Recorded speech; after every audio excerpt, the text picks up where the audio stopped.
여섯 대접과 일곱 대접은 하나님의 최종적인 심판을 기록하고 있습니다. 그래서 최종 심판인 만큼 여섯 번째 대접의 천사를 통해서 최종 심판을 준비하는 것을 보여주었고, 일곱째 천사의 대접을 통해서 어떻게 최종 심판이 이루어진가 하는 것을 기록하고 있습니다. 그래서 특별히 일곱 대접은 보다 폭넓고 깊이 있게 다양한 문제를 체계적으로 다루고 있는 것을 우리가 알 수 있을 것입니다. 이것을 계시록 16장은 전체적으로 큰 성 바벨론을 심판하는 최후의 아마겟돈 전쟁으로 비유해서 보여주고 있습니다. 아마겟돈은 히브리어로 하르 무깃돈에서 유래한 말로 무깃도 산이라는 그런 의미를 가지고 있습니다. 무깃도 산. 그 무깃도가 왜 이렇게 언급되냐면은, 무깃도는 아주 틈마다 전쟁에 소용돌이 친 전쟁 요충지입니다. 각 나라마다 요충지가 있죠. 이 무깃도 산은 교통이 이루어지면서도 전쟁을 빼놓지 않고 치렀던 그것이 바로 무깃도라서, 이 아마겟돈을 통해서 하나님께서 우리에게 비유로 말씀하겠다는 것입니다. 실제 무깃도는 이렇게 기원전 609년 유다왕 요시야 알죠? 유다왕 요시야가 애굽왕 바르느를 상대로 이렇게 싸우다가 전사한 곳이 바로 이 무깃도에서 일어난 일입니다. 그러니까 무깃도는 참 이스라엘 민족에게도 가슴 아픈 장소고, 또 각 나라의 전쟁사를 통해서 보더라도 무깃도는 참 파란만장한 장소입니다. 먼저 이렇게 계시록 12절을 보면서 한번 살펴보겠습니다. 요한계시록 16장 12절입니다. 또 여섯째 천사가 그 대접을 큰 강 유브라데에 쏟음에 강물이 말라서 동방에서 온 왕들의 길이 예비되었더라.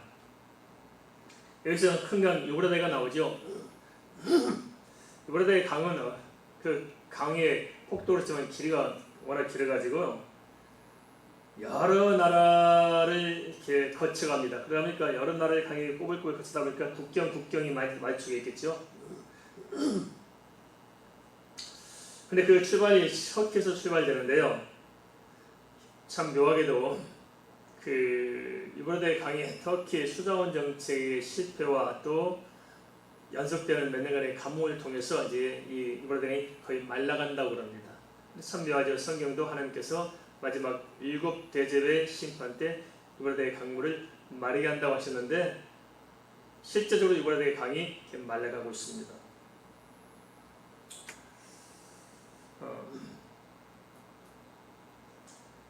유브라데는 고대 바벨론을 가로질러 흘렀는데, 여섯째 천사가 강물을 마르게 한다는 것은 무엇을 의미하냐? 하나님께서 친히 마지막 심판을 할 준비가 끝났다는 것입니다. 천사를 시켜서 유브라데강을 건너오게 하면서 전쟁, 마지막 일곱째 심판이 끝나는데 유브라데강을 마르게 한다는 거예요. 그런데 묘하게도 실제적으로 지금 유브라데강이 마르고 있습니다. 여러 학설이 있지만 계시록 16장 12절을 보니까 여섯 대접이 뭐냐? 그것은 요한계시록 9장 14절에서 여섯째 나팔에서 경고한 네 천사들의 그 사건을 실제적으로 지금 보여주고 실행한 것으로 볼 수 있습니다. 산대 사탄은 끝까지 굴복하지 않고 최후 발악을 하면서 대적을 할 것입니다. 그것을 요한계시록 16장 13절에서 14절에 기록하고 있습니다. 같이 보겠습니다. 요한계시록 16장 13절에서 14절입니다.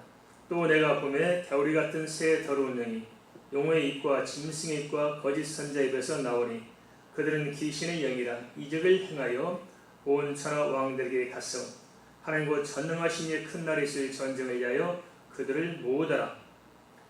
용과 짐승과 거짓 선지자 셋이 나오죠. 용이 있고 그 밑에 짐승이 있고 그 밑에 거짓 선자들이 있습니다. 이것은 사단의 조직을 보여주고 있습니다. 사단도 정사와 권세를 가지고 있죠. 그래서 사단이 혼자 일하는 것이 아니고 그 밑에 짐승을 세고 짐승 밑에 거짓 선자를 세워서 그 조직을 가지고 우리를 공격하는 것입니다. 용은 사탄을 가리키며 짐승은 사단의 대리자를 말하고 그리고 거짓 선자는 사단의 선자들 말한다는 것입니다. 그런데 이들의 정치가 뭐냐? 이들은 다 한 통속입니다. 한 통속인데 성경에 보니까 새 더러운 영이라고 이야기했죠. 그래서 뭐가 있어요? 더러운 사단의 영이 다 그 안에 들어가는 것입니다. 그리고 그 영의 정체가 뭐냐면 귀신의 영이라고 말하고 있습니다. 하나님의 영이 아니라 귀신의 영으로 이야기하고 있습니다.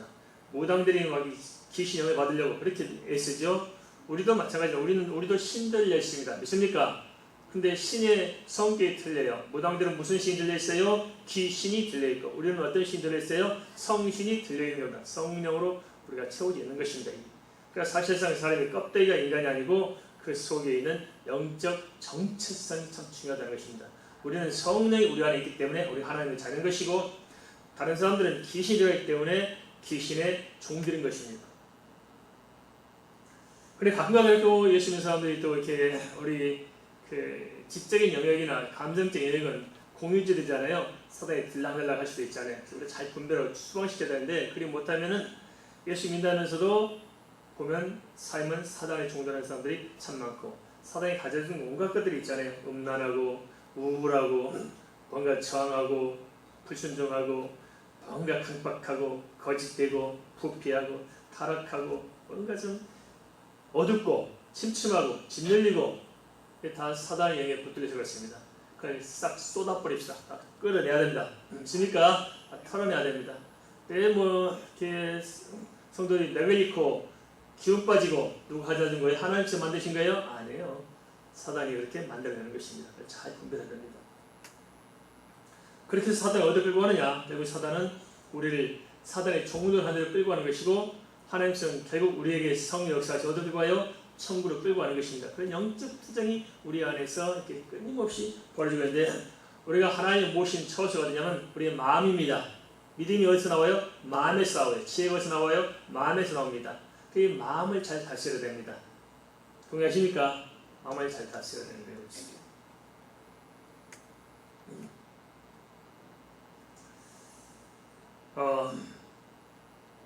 귀신의 영에 물들면 무슨 생각이 드냐면 자꾸 이렇게 하나님을 떠나고 하나님을 등 돌린 쪽으로 마음이 맞아가요. 하나님 쪽으로 이야기하면 듣기 싫어요. 그리고 세상 쪽으로 이야기하면 하나님 대적하는 쪽으로 이야기해주면 쏠깃해져 갑니다. 그래서 우리가 영적인 분별을 잘해야 되는데, 제가 눈에 말씀드리면 잘 보세요. 일단 시험이 들어요. 시험 들면 제일 처음 안 하는 게 뭐가 있어요? 기도를 안 해요. 시험 들면 기도 돼야 안 돼요? 기도 안 해요. 그 다음에 뭡니까? 시험 들면 일단 은혜가 떨어져요. 시험 들면은 사사건건 부정적인 생각이 내 속에 딱 들어와요. 그 다음에 시험 들면 뭐가 생깁니까? 일단 예배를 피해. 그죠? 예배 안 해요. 교회 출석 안 해요. 전화 받지도 않아요. 관계도 끊어가요. 이게 다 시험 든 것입니다. 하나님은 성령이 충만하면 기도하고 싶어지고 찬송하고 싶어지고 감사가 우러나오고 교회 가고 싶고 예배하고 싶고 성도들이 보고 싶고 천국이 그려지고 세상을 싸워서 이기고 싶고 하나님 뜻을 살고 싶고 봉사하고 싶고 희생하고 싶고 정말 내가 인간답게 살고 싶고 까짓까지 다 털어버리고 정말 하나님 뜻 한번 살아보고 싶고, 할렐루야. 다른 겁니다. 우리가 잘 분별해야 됩니다. 마지막에 조심해야 됩니다. 그런데 이런 우리를 누가 공격하냐? 사단이 공격하는 것입니다. 어떻게 공격하느냐? 두 가지를 조심하는 말씀드렸습니다. 데살로니가후서 2장 9절 12절 어디라고요? 데살로니가후서 2장 9절에서 12절. 첫째 뭘로 사단이 우리 넘어뜨리냐? 거짓 이적으로 넘어뜨려요. 거짓 이적으로. 어디 가니까 막 불같이 역사하더라. 어디 가니까 은혜 받더라. 뭐하더라. 어디 가니까 뭐하더라. 거짓 이적, 표적, 기적. 이거 조심하시기 바랍니다. 물론 우리의 예수 안에 기적이 없다. 아닙니다. 예수 믿는 자체가 기적이잖아요. 사람을 변화시키는 게 기적입니다. 우리도 얼마 전에 기도해서 응답받지 기적이 있어요. 그런데 거짓 기적. 조심해야 됩니다. 사단이 주는 것도 있을 수 있습니다. 조심하라는 것이고, 두 번째는 거짓 복음에 속으면 안 됩니다. 뭐에 속지 말라고요? 거짓 복음. 마지막 시대에 이 힘든 게 두 가지입니다. 거짓 복음에 속을 수 있어요. 은혜 받았다. 뭘 은혜 받았는데요? 잘 생각해야 됩니다. 은혜 받은 것은 뭐냐? 뭐가 은혜 받느냐? 은혜 받은 사람들의 특징이 있어요. 은혜 받았다는 것은 뭐냐? 회개가 터지는 게 은혜입니다. 할렐루야. 회개가 되는 은혜 받은, 진짜 은혜 받은 회개가 터지고, 은혜 받으면 뭐예요? 하나님이 보이는 거예요. 하나님이. 근데 거짓 은혜는 뭐냐? 은혜 받았는데 하나님이 안 보여요. 은혜 받았다는데 내가 회개하고 싶은 마음이 없어요. 내 주장이 강해지고, 내 뜻을 관철하려고 그러고, 내 마음대로 하려고 그러고, 내가 좀 교만해지고, 내가 뭐 힘주고 싶고, 이게 아닌 겁니다. 그래서 사람들이 이걸 은혜로 생각해요. 아, 하나님 내 편이야. 아니에요. 우리가 하나님 편입니다. 알겠습니까? 하나님 내 편 되는 것이 아니고 우리가 하나님 편이 되어야 된다는 거예요. 동의하십니까? 하나님 어떻게 내 편입니까? 그럼 내가 하나님이고 하나님이 내 비서죠. 하나님은 주의 만왕의 왕, 만주의 주. 그래서 우리는 하나님께 굴복하는 것이고, 은혜를 받으면 받을수록 이 말은 무슨 말이냐? 하나님께 가까이 간다는 거예요. 할렐루야. 하나님께 가까이 가면 갈수록 뭐가 보여요? 나의 죄가 보이고 허물이 보이고 나의 이 죄성 때문에 그냥 내가 몸부림치는 거예요. 바울처럼 오라나는 공고한 사람이로구나. 이 사망의 몸에서 누가 나를 건져내랴? 더 애통하는 거예요. 이게 은혜 받은 겁니다. 알겠습니까? 은혜를 개떡같이 받으면 안 되는 거예요. 첫떡같이 받아야지. 제대로 된 은혜를 받아. 이게 다 거짓 복음. 이게 팽배할 겁니다. 이게 팽배할 때 마지막 시간은. 근데 사람들은 이걸 좋아하는 거예요. 내 귀에 듣기 좋은 소리를 쫓아가는 거예요. 회개하고 가까이 가서 하나님 앞에서 내가 변화되기를 원치 않는 거예요. 나를 인정해주면 바라고 내 귀신을 만족하게 원한 것이지요. 이건 절대 은혜가 아닙니다. 사단에 속고 있다는 것을 아셔야 됩니다. 그런데 여기서 보니까 더러운 겨울 같은 새 영을 이야기해주고 있죠. 그것이 용의 입과 짐승의 입과 거짓 선지자의 입에서 나온다고 그랬죠. 어디서 나온다고요? 입에서 나온다. 조심해야 됩니다. 무슨 말인지 알겠습니까? 입에서 나온다 이야기가 무슨 말인가? 말 듣는 걸 조심하는 겁니다. 알겠습니까? 참 조심할 성도들이 말하는 것도 조심하지만 그 말을 분별해서 들어야지. 그런 말들에 마음이 쏠리면 끝나는 겁니다. 알겠습니까? 잘 들어야 됩니다. 그런데 아담과 하와를 통해서 볼 때 하나님 말씀이 이렇게 쫄깃해요? 뱀이 하는 말이 쫄깃해요? 뱀이 하는 말이 훨씬 쫄깃해. 그러다 미혹되는 겁니다. 하나님의 말씀이 쫄깃해야 되는데 하나님의 말씀은 그냥 무시하고 사람의 말에 쫄깃해서 그 말에 넘어갈 때 우리가 이 새 더러운 영의 미혹이 되는 것입니다. 영적으로 분별되시겠습니까? 그걸 잘해야 되는 것입니다. 근데 성경에 이렇게 이런 실제 영을 이야기하냐? 이것은 이 아마겟돈 전쟁이라는 것이 유프라테스의 강이라는 것이 실제적으로 뭐 마지막 때 유프라테스의 강이가 뭐 탱크 밀고 와가지고 뭐 이렇게 뭐 아마겟돈에 모인 사람들 막 그냥 대전쟁을 치른다 이런 것이 아니고 유브라데란 강을 통해서 아마겟돈 무기또 사이라는 것을 통해서 전쟁이 많은 것을 통해서 이것을 상징적으로 삼아서 뭘 보여준다? 영적 전쟁이 마지막에 있을 것을 보여주고 있다 하는 것입니다. 이해되십니까? 성경 영적 전쟁을 이야기하는데 사람들은 이걸 실제적으로 전쟁을 해가지고 뭐 그냥 기도하다가 자기가 헛것을 봐가지고 막 3차 대전이 일어납니다. 막 하나님 말씀하셨으니 예수님 말씀하셨으면 3차 대전이 일어납니다. 그것도 소리예요. 속지 마시기 바랍니다. 알겠습니까? 전부 다 그게 미혹되는 거예요. 이 사람들이 마지막 시대 예수를 팔고 하나님을 팔아가지고 얼마나 사람들이 미혹하게 되는지. 그런데 희한하지요. 이렇게 성경을 정확하게 해서 들려주면은 안 믿어. 쫄깃하지 않지요. 그래 쫄깃한 느낌 없노? 그러네. 그런데 3차 대전이 일어나고 한국이 여기가 붙어가지고 어느 나라가 붙어가지고 탱크가 준비했고 이스라엘이 이렇게 준비했고 뭐했고 이제 조만간 전쟁이 일어납니다. 아 그러냐 쫄깃하죠. 그게 사단의 전략입니다. 그렇게 해서 사람을 엉뚱한 데 끌고 가버리고 마지막 시대에 주님 못 보게 만드는 이 모든 이게 음모설들 조심해야 됩니다. 이 짝퉁 음모설, 짝퉁 종말론들, 짝퉁 계시록 이게 정말 심각한 문제입니다. 이게 이걸 잘 분별해야 됩니다. 너무 답답한 거예요. 이게 성경 멀리하셔서 분명히 영들이 하는 이야기를 지금 이야기하고 있다는 영들이 하는 이야기, 영들이 버리고 있는 것들, 이 모든 악한 영들이 집합할 거예요. 그리고 하나님께서 그 영들을 진멸할 것입니다. 이걸 지금 이야기하는데 상징과 비유를 통해서 지금 이야기하고 있는데 우리는 문자적으로 해석해가지고 마치 뭐 삼태를 일어납니다. 뭐 이렇게 하고. 그래서 이렇게 하다 보니까 사람 무슨 생각하냐면 그럼 삼태를 피 안 벌리면 숨을 곳이 야 싶어서 땅 파고 뭐 토굴을 만든다든지 그냥 폭탄 터뜨려 괜찮은 곳을 지하 벙커를 만들고 어디 있다니 찾아간다든지 요따위로 한다는 거예요. 지하 벙커 우리 구원해요. 예수님이 구원해 주세요. 예수님이 구원해 주신 거예요. 잘 분들어야 됩니다. 이 사람들이 이런 가짜 복음, 마지막 시대의 복음을 조심하셔야 됩니다. 그래서 이 아마겟돈 원나무는 무슨 말이냐? 하나님을 떠난 배도한 자리가 아마겟돈입니다. 이해되십니까? 하나님을 떠난 배도한 자리로 뭐예요? 사단의 세력들이 결집해서 사람을 미혹해서 하나님을 대적한 자리로 사람들의 선동해서 그리 마음으로 통하게 하고 사단 중심으로 뭉치게 하는 그 자리가 영적으로 볼 때 아마겟돈이고, 그것을 징벌하려고 하는 그 성적인 선이 그걸 넘는다는 게 뭐니까 이번에 내가 하나님의 심판을 준비한다는 사실을 보여주고 있다. 여기까지 이해되셨죠? 예.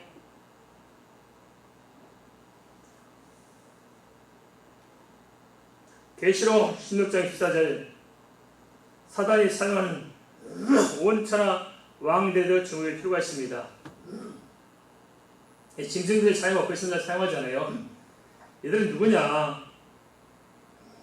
우리가 이미 말씀드렸습니다. 13장에서 얘들은 세 가지가 있어요. 세상의 권세가.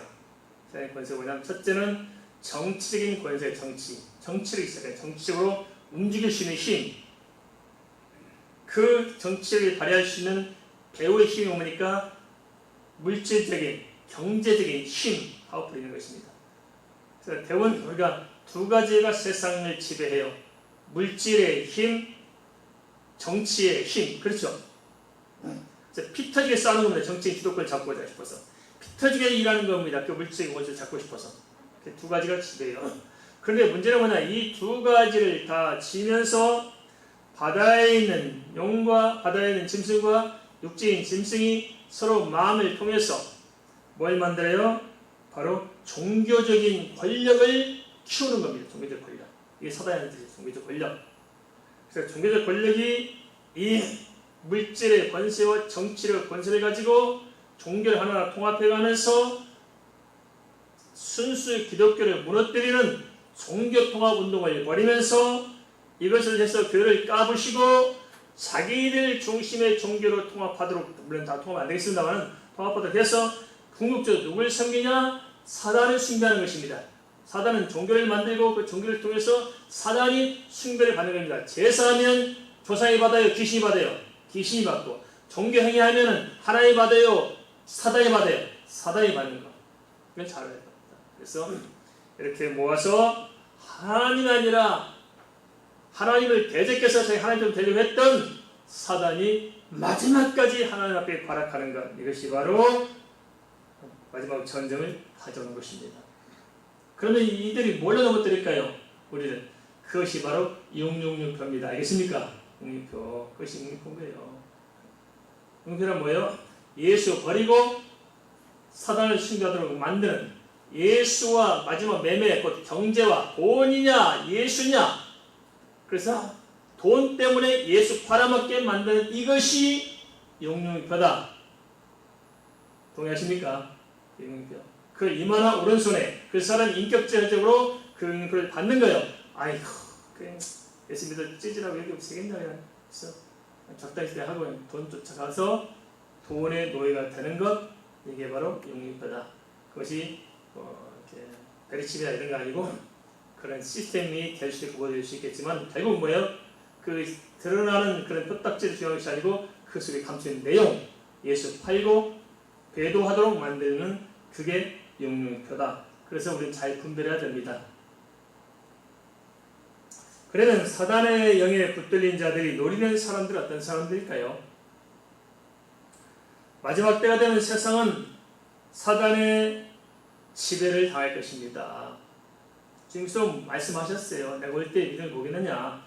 우리가 마지막 때 다시 두 증인의 삶을 가진 교회와 성도들이 다시 월차적인 복음, 왜냐하면 세상에 워낙 복음이 타락했기 때문에 유사복음이 만연하기 때문에 하나님께서 그걸 가지고는 사용이 안 되는 거예요. 알겠습니까? 그 유사복음 가지고는 사람을 구원할 수가 있어요, 없어요?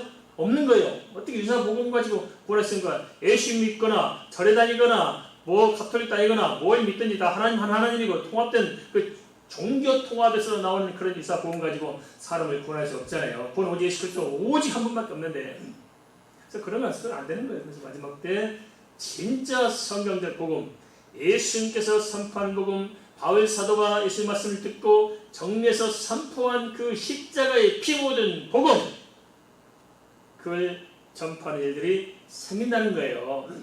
그렇지만 그것이 아무나 들리지 않을 것입니다. 그 복음은 아무나 듣지 못해요. 다 이런데 귀가 잠기고 사단의 말이 이미 익숙해져 있기 때문에 하나님께서 택한 자, 마지막 때 건지기로 한 자만 그 말씀이 들려지지 안 들릴 거예요. 이게 답답한 일 아니겠습니까?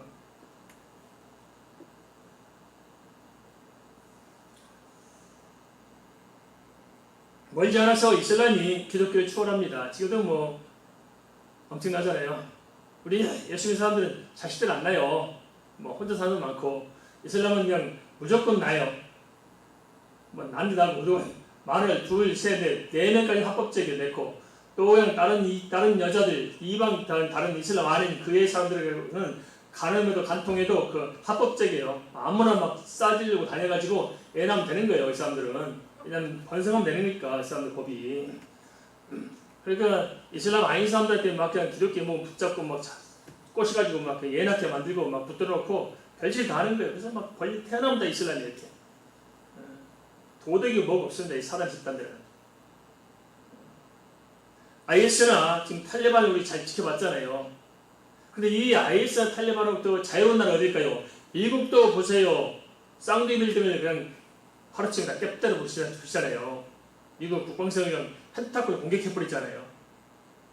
이놈들 무서운 게 뭐냐면 자살폭탄 테러예요. 자살폭탄 테러. 뭐 길에 버린 아이들이 어릴 때 데려다 놓고 그냥 어렸을 때 세뇌 교육 시키는 거예요. 내가 죽으면은 60명이나 70명이나 이쁜 여자들이 너한테 장가가려고 시가려고 다 기다리고 있다. 네 가족이나 염려하지 말고 다 해준다. 보자고. 가는 순간 이렇게 좋은 게 에비됐다 꼬셔가지고 그렇게 하도 세뇌들이까지 사회폭탄 때 한 번만 쳐보면 그냥 뭐 어마어마한 게 돌다 시작해서 이렇게 길러가지고 폭탄 메고 가서 막 테러하는 거예요. 이렇게. 우리나라도 이슬람 사람이 앞으로 많이 들어오게 될 거예요. 근데 우리가 이렇게 인도주의 차원에서 이렇게 잘 받아들이는 건 참 따뜻하잖아요. 우리가 참 좋은 일이다. 인도주의 차원에서 이런 사람들 건드리는 좋은 일이지만은, 그래서 우리가 이럴수록 우리 크리스찬들은 경각심을 가져야 된다. 이놈들이 무슨 짓을 할지 모른다 와가지고.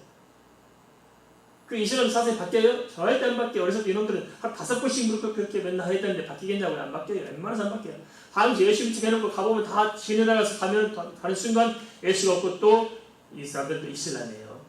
쉽지 않은 것입니다. 도대체 이들로부터 안전한 나라가 어디 있을까요? 중요한 것은 뭐냐? 우리 스스로 영적인 준비를 잘 하는 것입니다. 영적인 준비를 잘 해야 됩니다. 마지막 때는 사단이 세력을 확장하고 혈안이 될 수 있습니다. 그 결과 갈수록 영적인 시험이 많고 마음이 혼란스럽습니다. 저도 목회하다 보니 그렇습니다. 다 선배 목사님도 그렇습니다. 지금 목회하기 제일 힘들대요. 사람들이 희한하다는 거예요. 정상이 없다는 거예요. 별로. 보면 요즘 세상에 정신병자가 판을 치잖아요. 그죠? 뭐 데이트 봉사하는 게 말이 돼요. 이게. 자식 새끼 부모 돈 때문에 막 몽둥이로 들쳐요. 이게 말이 되냐고. 이게 다 정신병자들이지. 우리 주변에 정신병자 얼마나 많아요. 이게. 그죠? 얼마나 많아요. 제정신 가지고 사람들이 얼마나 되겠어요. 심각한 문제입니다. 갈수록 사람 마음이 아닙니다. 짐승부터 무서워집니다. 사내가 호랑이 만나는 게 무서워요? 사람 만나는 게 무서워요? 사람 만나는 게 무서워. 우리 집에 나머지 강아지 들어오는 게 무서워요? 우리 집에 낯선 사람 들어오는 게 무서워요? 사람 만나는 게 무서워.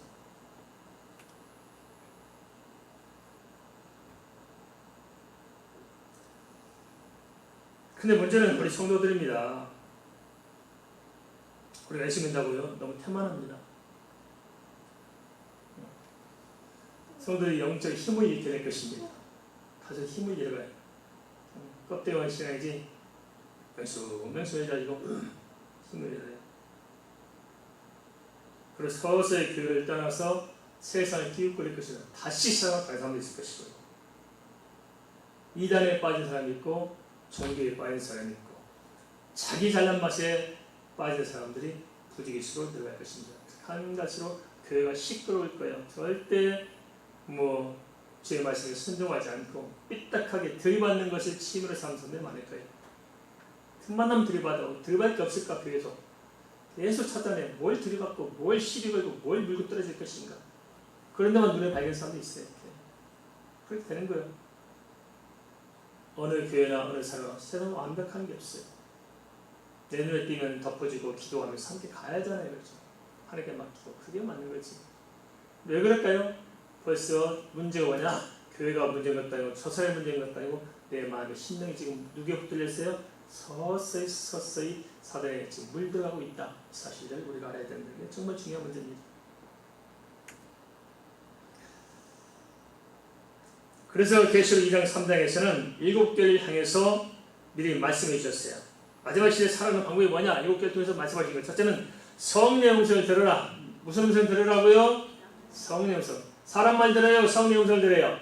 성령의 음성을 들어요. 두 번째 뭐예요? 끝까지 인내라. 끝까지. 어떻게 하라고요? 끝까지 인내라. 참아라. 하다 말면 끝나는 거예요. 끝까지.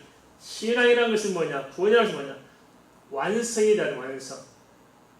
끝까지 이루어지는 겁니다. 물론 하나님의 은혜가 있어야겠습니다. 끝까지 쭉 하는 겁니다. 지속적이고 반복적이고 영속적으로 이어지는 게 구원입니다. 할렐루야. 믿으면 그거예요. 한 번 믿다 마음이 믿음이 아니고 지속적이고 연속적이고 반복적이고 끝까지 동일하게 성장하면서 가는 것이 이게 구원에 합당한 믿음이다 하는 것입니다.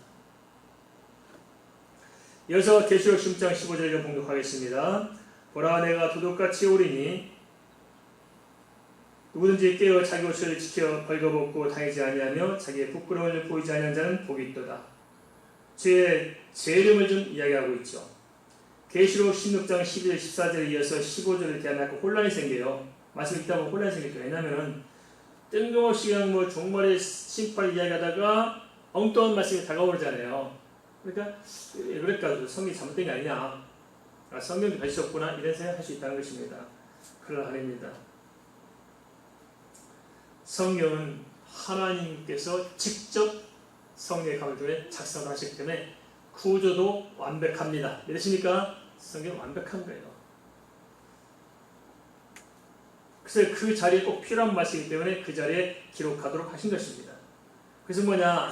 이 심판의 정황을 보여주고 준비한 것을 보여주고 그 다음에 심판을 시행하는 모습을 딱 보여주기 중간에 딱 뭘 말씀하세요? 양쪽을 쳐다보면서 그 현장에서 뭐라 말씀하세요? 하실 말씀이 뭐예요? 중심부에서 심판의 중심부에서 깨어있으라고 말씀하고 있다는 것입니다. 하나님은 정말 너무 정확하게 말씀하세요. 소름 끼치도록 정확하지 않습니까?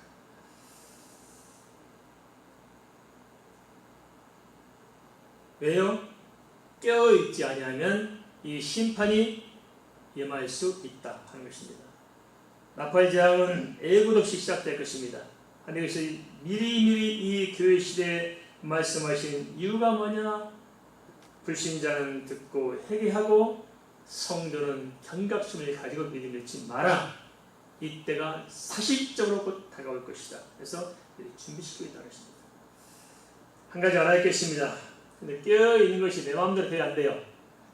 예수님이 내 마음대로 돼야 안 돼요? 절대 안 돼요. 그럼 어떻게 해야 될까 도대체 내 마음대로 안 되는데. 성경에 대안이 있을까 없을까요? 대안이 있어요. 그게 뭐냐?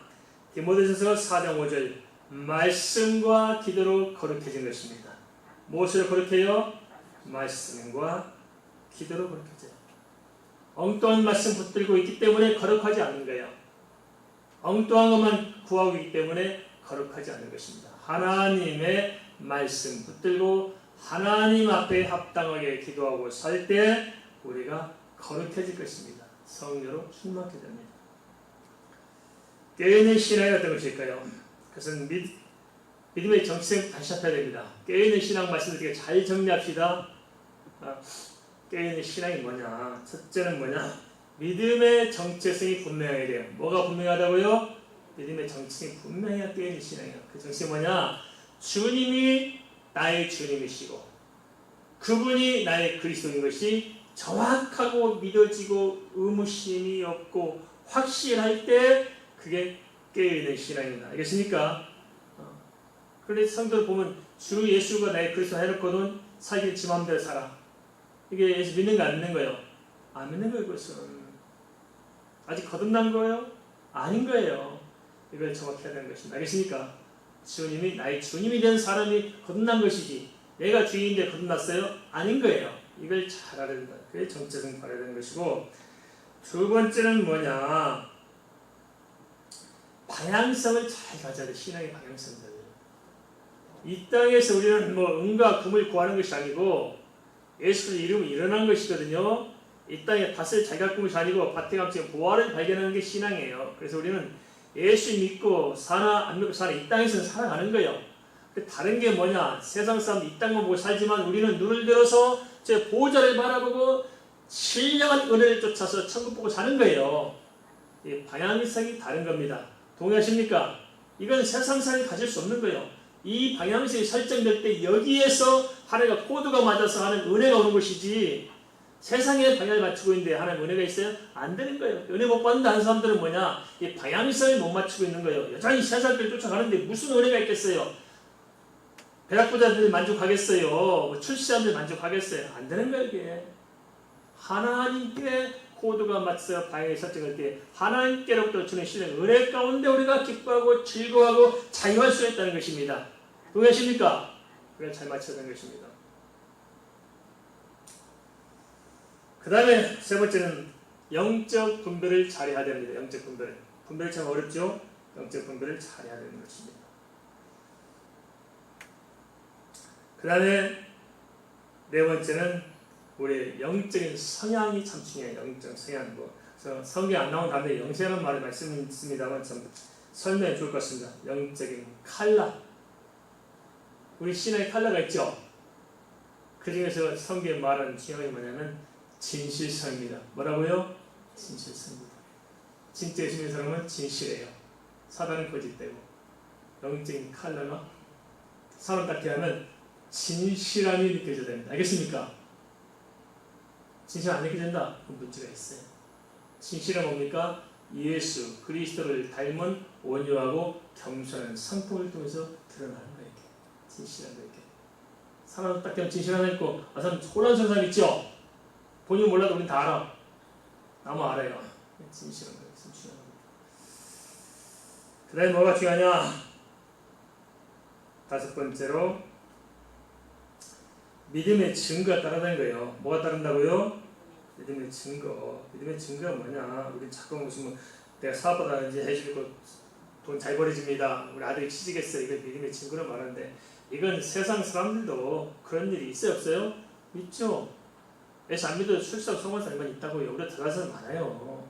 그것을 가지고 자꾸 믿음의 증거를 하니까 괜히 나는 뭐 되는 것이 없으니까 무슨 예수 안 믿고 사는 것처럼 보이고 하나님 은혜 못 받는 것처럼 보이고 이게 참 우리가 맨날 말씀을 들어도 이게 생각이 안 바뀌는 거예요. 이게 믿음의 증거는 뭐냐?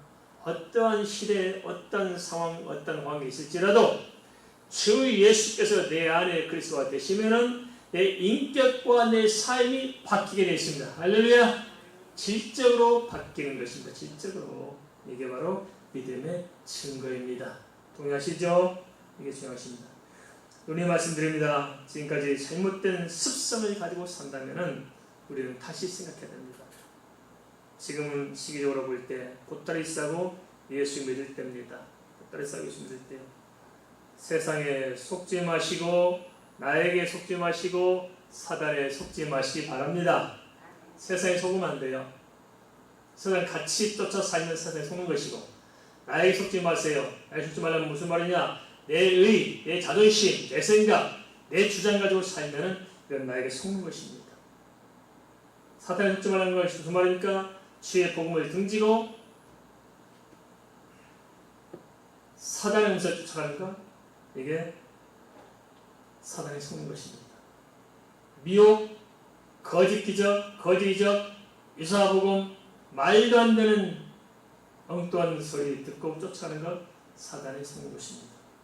이걸 잘 우리가 추수해야 됩니다. 이것을 보라고 이렇게 말씀하고 있다는 것입니다. 벌써 30분 말씀 전했네, 그죠? 마음은 조급하고 이제 반 다 되겠는데 언제 다 해요, 그죠? 아쉽기도 합니다. 네.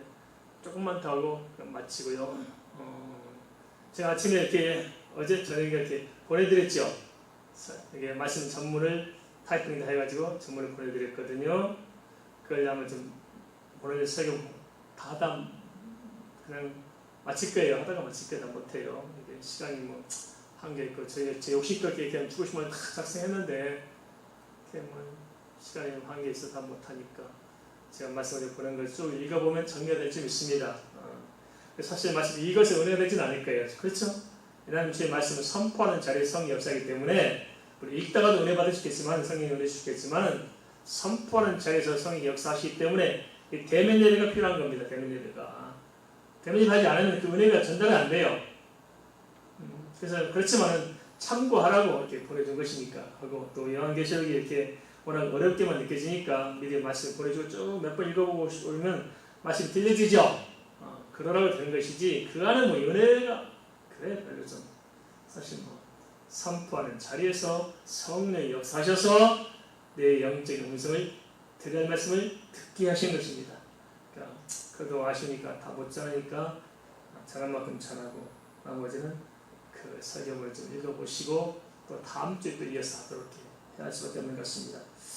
하나만 더 보겠습니다. 여섯 천사의 대접이 최후 심판 준비였다면 일곱째 천사의 대접은 마지막 심판을 보여주고 있죠.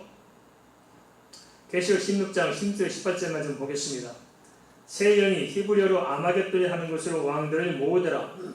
일곱째 천사가 그 대접을 공중에 쏟음에 큰 음성이 성전에서 보좌로부터 나서 이르되 되었다 하시니 번개와 음성들과 우리소리가 있고 또 큰 지진이 있어 얼마나 큰지 사람이 땅에 있어 온 이래로 이같이 큰 지진이 없었더라.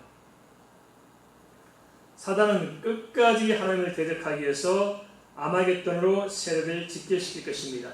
아마겟돈이라는 것이 뭐 실제적인 그 장소 무기토로 사람을 모은단 말이 아니고 하나님을 대적하는 사단의 영적인 본부로 모은다는 말입니다. 말씀드렸죠? 우리가 뭐 보따리 싸고 가느냐 그게 아닙니다. 그냥 영적으로 사단이 중심이 돼서 자기 세력을 모으는 곳을 성경은 아마겟돈이라 한다 하는 것입니다. 사단은 아담과 하와 때부터 끝까지 자기가 하나님 노릇을 하려고 합니다. 아담과 하와를 속인 이유가 뭐예요? 자기가 영광받는 하나님 자리를 차지하려고. 그러다가 쫓겨나가지고 사람을 통해서 하나님이 창조한 사람을 통해서 자기가 하나님 노릇을 하려고 하는 것이 사단의 뜻이고 그것이 사단 마지막 심판 때까지 포기가 안 된다는 것입니다. 그런데 사단의 특징이 있죠. 사단은 거짓되죠. 교만하죠. 불순종하죠. 더럽게 하죠. 어둡게 하죠. 이게 사단 특징들이에요. 그래서 사단을 좋아하는 사람들 보세요. 사단의 사당들 보면 더럽고 칙칙하고 무겁고 음산하고 희한해 분위기가. 예수 믿는 사람들은 밝고 활기차고 건강하고 힘있고 은혜가 있고 겸손하고 진실하고 순종할 줄 알고 배려하고 사랑하고 이해하고 감사하고 용서할 줄 알고. 다들 틀려요. 왜냐? 요한복음 8장 44절 너희는 너희 아비 마귀에게서 났으니 너희 아비의 욕심대로 너희도 행하고자 하느니라. 그는 처음부터 살인한 자여 진리가 그치가 없으므로 진리에 서지 못하고 거짓을 말할 때마다 그것으로 말하니 이는 그가 거짓말쟁이요 거짓 아비가 되었습니다. 사단의 영이 왕들을 이미 아마겟돈 곧 무기토로 모은다는 의미는 뭐냐? 다시 말씀드리면 특정 장소가 아니고 영적인 대적하는 중심부로 모은다는 것입니다. 우리가 한국 살지만 지금 마음이 어디가 있어요? 사단을 추종하는 사람들은 사단의 마음에 가 있어 사단 울타리에 들어가 있는 것입니다. 그거 바로 아마겟돈입니다. 사단은 자기들의 세계를 결집시키면서 그렇게 수가 들어가면 자기가 마지막에 영광 차지할 줄 알고 자기가 어떻게 될 줄 알지만은 아닙니다. 그것은 자기 무덤을 파는 것이다. 사단이 발악한 발수록 사단은 자기 무덤을 파는 것이다. 마지막 심판의 도구인 번개와 음성과 우리가 큰 지진 이미 요한계시록 11장 19절에서 말씀하시고 보여주셨어요. 하나님의 성소에 있는 준비장에서 보여주셨는데 이 말씀은 무슨 의미냐? 이미 하나님의 최종 심판은 준비가 된 상태입니다. 그런데 왜 이것도 있느냐? 계시록 16절 18절에도 사람이 땅에 있어 온 일을 이같이 큰 지었다고 말씀하시고 있습니다. 이게 엄청난 이제 마지막 때의 심판을 이미 준비해 놓고 있는데 멈추기는 이유는 뭐냐? 그것은 지금 우리의 또 한편으로 우리 지금 정말 발끝 들어가 있지 않고 지금 교회 시대 때 이 말씀해 주시느냐? 그것은 하나님께서 오래 참고 기다리고 계신 것입니다. 믿으십니까? 기회 있을 때 정말 예수 만나도록 오래 참고 기다리고 있습니다. 왜 이렇게 지진이 엄청난 것이냐? 이 지진은 지금까지 마태복음 24장에서 보여주는 이 땅의 징조들이 아닌 거예요. 이때 좀 지진이 좀 일어나고 충돌하고 뭐 판과 판기가 부딪히고 생기는 이런 정도로 굉장히 엄청나지만 이게 아니고 이때의 지진은 전 우주적으로 충돌에 의한 지진입니다. 지진. 마지막 하나님의 심판. 하늘의 체질이 풀어집니다. 우주의 체질이 풀어지면서 나타나는 이 대심판을 이야기하고 있는 것이지 이 땅에 있는 마태복음 24장의 징조가 아닙니다.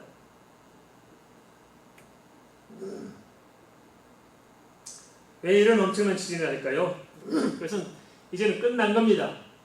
하나님의 대지 쏟아지면은 그때는 심판만 있을 뿐이지 해결 기회가 없는 거예요. 안 되는 거예요. 악의 영들을 온전히 심판하고 지진으로 멸망시키는 것이 마지막 끝입니다. 불같은 역사가 있을 뿐이지 그 안에는 자비가 없습니다. 지옥 가면 해결이 안 돼요.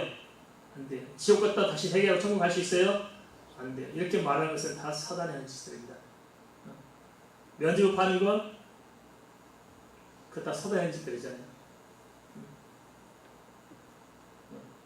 우리도 비슷해요. 뭐 황금 마냥 뭐 아무렇게 살아도 천국 갈 수 있다? 이건 다 사단의 생각들입니다. 알겠습니까? 생각들 고쳐야 됩니다. 근데 시간이 다 돼서 좀 마치려고 합니다. 우리가 어찌하든지 이 시대에 깨어 있어야 합니다. 그래서 내 자신에게 속지 말고 사단에 속지 말고 세상에 속지 마십시다. 깨어있지 않으면 나에게 속아야 못 붙어. 내가 속아 나를 속아. 그리고 세상의 가치에 물들어 버려요. 그 끝내 사단의 종로 답니다. 그러지 않도록 깨어 있어야 됩니다. 천국과 지옥은 분명히 있습니다. 이 최후 심판이 중요한 것이 아니고 최후 심판에 들어가는 사람은 그게 전초전에 불과하다. 그 최후 심판에 의해서 뭐가 기다리고 있어요? 지옥불이 기다리고 있다. 지옥 가면 다시 돌아올 수 있어요? 아니다. 영원한 것이다. 이런 사실 생각할 때 우리가 정말 이 시대에 어찌해야 내 영혼을 지킬 것인가? 심각한 문제입니다. 이 내용을 놓고 많이 기도하시고 깨어있기를 주의 이름으로 축원을 드립니다.